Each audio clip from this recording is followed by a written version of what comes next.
زندگی په آخري حصہ کې یو دې ته پام سي چې زما د زندگی مقصد چیشته. خو بیا هم الله تعالی پر انسان باندې دومره مهربان ذات دی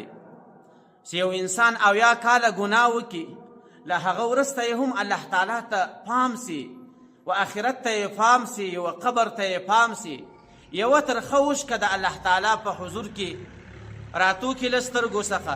الله تعالی ته هغه یوه ترخه وشکه دومره محبوبه ده چې د ده هغه د اویا کالو ګناهونه ټول ورمعافوي. په ماشومتوب کې خو انسان پوهېږي نه، او چې کله انسان ځوان سي د ده په لاس کې قوت، د ده په سترګو کې قوت، د ده په پښو کې قوت، د ده په غوږو کې قوت وي، هلته بیا له ده سره شیطان ملګری، هلته بیا دی د شیطان په خبره باندې عمل کوي، له ده څخه بیا د محمد رسول الله طریقه یېروي، د زندگی حقیقت له ده څخه یېروي. چې کله د ده ځواني تیره سي، دی وشپنجلېتوب ته نږدې سي، په هغه وخت کې بیا دی د زندگی په حقیقت باندې پوه سي. چې کله د ده په ژیره کې سپین بېشتان ښکاره سو، هلته بیا ده ته معلومیږي چې پر ما باندې یو داسې وخت راځي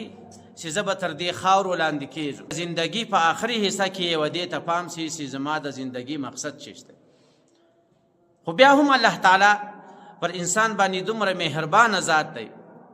چې یو انسان اویا کاله ګناه وکړي له هغه وروسته هم الله تعالی ته پام سي و آخرت ته پام سي و قبر ته پام سي. یوه ترخه وشکه د الله تعالی په حضور کې راتو کې له سترګو څخه الله تعالی ته هغه یوه ترخه وشکه دومره محبوبه ده چې د ده هغه د اویا کالو ګناهونه ټول ورمعافوي.